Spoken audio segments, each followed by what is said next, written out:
Sexta questão, também da prova do ano passado, né? A questão número 10.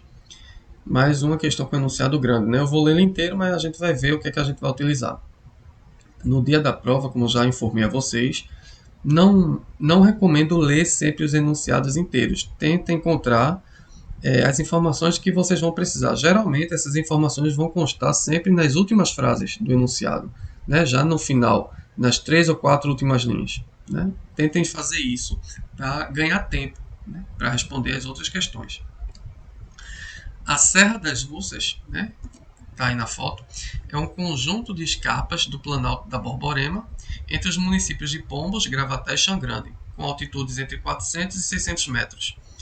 A Serra das Russas tem esse nome por causa da constante neblina que domina suas escarpas durante boa parte do dia. A origem do nome, Russas, vem da palavra russa ou russo com C cedilha, usada para se referir a nevoeiros rápidos e espessos. Quem vem no sentido Recife interior ainda pode conferir o primeiro túnel rodoviário de Pernambuco, o túnel Cascavel ou Plínio Pacheco, com extensão de 370 metros, e a Ponte Cascavel, né, que está aí na foto, com 450 metros de extensão e aproximadamente 50 metros de altura máxima, localizado um pouco antes da entrada do túnel homônimo, ou seja, de mesmo nome. Até aí, pessoal, a gente não vai utilizar nada disso que foi lido. Nenhuma informação, nenhum dado disso aí que foi lido a gente vai utilizar. Isso é só contextualização, né, do problema.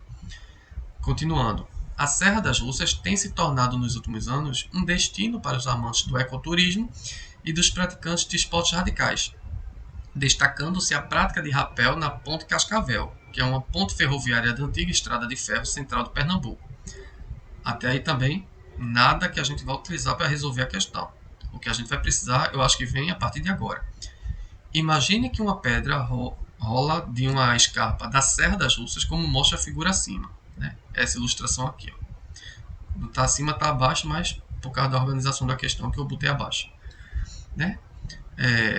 Uma pedra, né, vai rolar do ponto A aqui, do alto da serra, até atingir o ponto B aqui na parte de baixo. Não é isso? De A para B. Admita que no ponto A, esta pedra tem uma energia mecânica igual a 400 joules. Esse J significa joule, unidade de energia, né? Unidade de medida de energia, joule. Podemos afirmar que a energia mecânica da pedra do ponto B aqui embaixo, aí tem as alternativas para a gente dizer algo referente à energia mecânica dessa pedra quando ela atingir o ponto mais baixo, né? O ponto B. Aí, como eu falei na questão anterior, né, sobre o princípio de conservação da energia mecânica, quando a gente tem num sistema que a gente vem analisando, quando eu digo sistema, pensa assim, se eu estou analisando uma pedra caindo de um barranco, o sistema vai ser composto pela pedra e o barranco. E o ar, se o ar se fizer presente. Se a questão é assim, despreze a resistência do ar, a gente vai ignorar que o ar existe, tá entendendo? Então é isso que eu chamo de sistema. É tudo aquilo que a gente vai englobar na nossa análise. Então, como eu tinha falado na outra questão sobre o princípio da conservação da energia mecânica, quando um sistema tem apenas forças conservativas, a energia mecânica vai estar se conservando do início ao final do movimento. Quando a gente tiver presença de forças dissipativas, parte dessa energia mecânica vai estar se perdendo. Ou seja, o corpo, que nesse caso é a pedra, né, ela vai estar perdendo uma parte dessa energia mecânica no decorrer da sua trajetória até atingir o ponto B. Como também falei na questão anterior, a energia mecânica é dada pela soma da energia cinética com a energia potencial, certo? A junção desses dois tipos de energia me dá a energia mecânica de um determinado corpo, né? O corpo que a gente estiver analisando. A energia cinética é associada à velocidade do corpo, a energia potencial é associada à altura, né? Altura, profundidade, enfim, a posição que o corpo estiver ocupando, certo? Então, uma é associada à velocidade, a outra é associada à altura ou profundidade. Geralmente, muitos livros trazem essas energias representadas pelas letras K e U maiúsculos, respectivamente.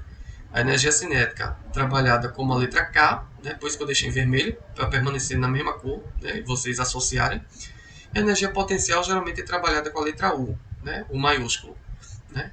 Então, se vocês verem com essa grafia, né, em algum livro ou em algum outro canto, identifiquem que o K geralmente é energia cinética, o U é energia potencial, certo? E a energia mecânica é dada pela soma dessas duas energias.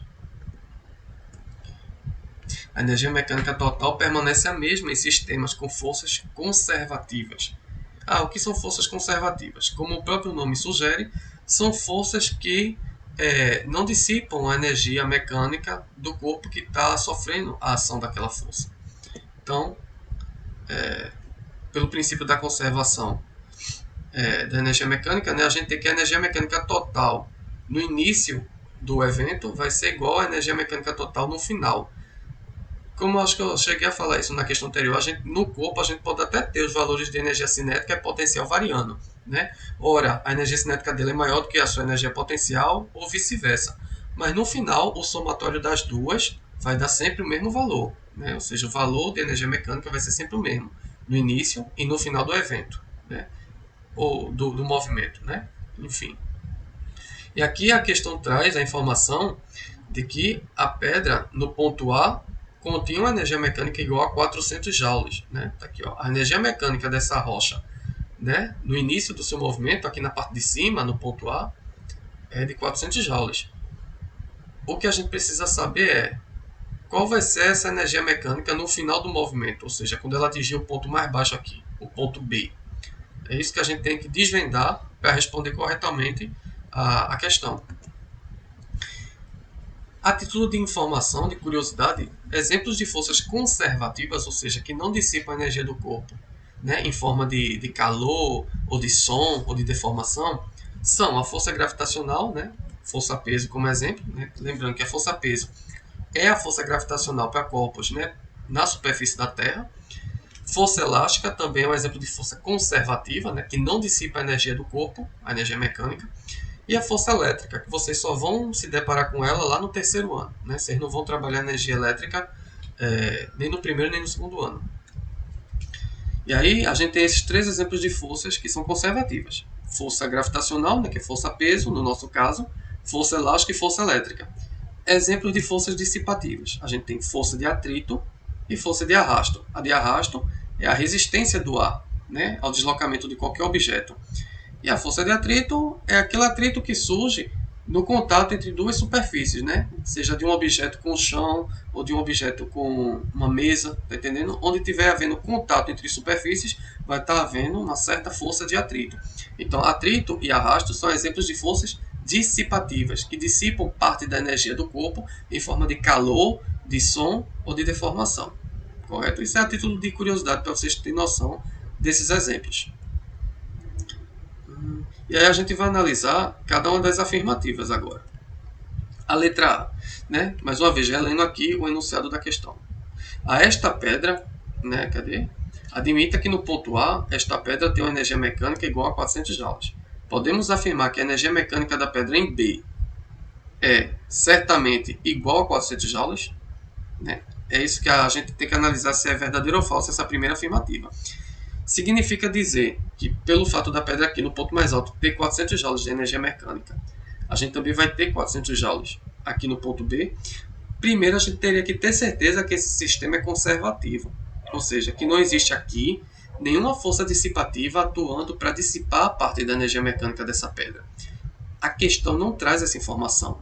Ela não diz que é para a gente desconsiderar, por exemplo, o atrito da pedra com o barranco, nem para desconsiderar a resistência do ar. Ela não traz essas informações. Então a gente pode, isso dá brecha para a gente imaginar que possa haver resistência do ar e possa haver atrito, né, entre a superfície da rocha e a superfície do barranco.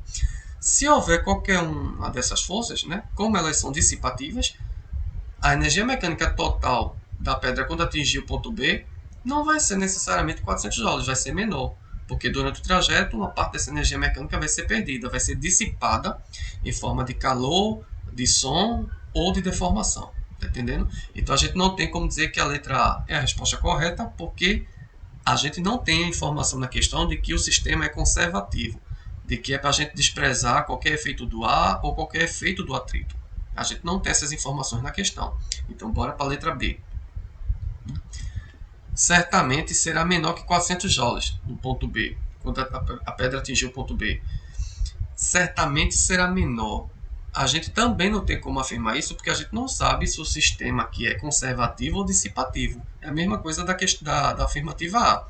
Como a gente não sabe se tem forças atuando para dissipar energia ou não, a gente nem tem como dizer que a energia mecânica aqui no final vai ser igual a 400, mas também não tem como dizer que ela vai ser menor, porque a gente não tem essa informação, se o sistema é conservativo ou dissipativo. Bora para a alternativa C. Certamente será maior que 400 joules. Assim como a gente analisou as outras duas afirmativas, a gente não tem como afirmar isso, porque o enunciado da questão não traz essa informação. Para a gente dizer se vai chegar maior que 400 ou menor que 400 ou igual a 400, a gente precisaria ter a certeza de que se o sistema é conservativo ou dissipativo. Certo? Se fosse conservativo, a pedra chegaria no ponto B com os mesmos 400 joules de energia mecânica que tinha no ponto A, se fosse conservativo. Se fosse dissipativo, ele ia chegar aqui com energia mecânica menor, porque durante a trajetória, parte dessa energia teria sido dissipada. Então a letra C também a gente pula. Ela não tem como afirmar que é correta ou incorreta. Letra D. Será maior que 400 joules no ponto B, né, se o sistema for conservativo. Errado, porque se o sistema for conservativo, como eu acabei de falar, a pedra vai chegar com o mesmo valor de 400 joules de energia mecânica. Ela não vai chegar com um valor maior, ela vai chegar com o mesmo valor. Então também não é a D. Só pode ser a E. Será menor que 400 joules se o sistema for dissipativo. Certo? Porque aí a rocha vai ter perdido parte da sua energia mecânica durante o trajeto, e aí quando ela atingir o ponto B, ela vai ter uma energia mecânica menor que 400 joules. Então, a resposta correta vai ser a letra E.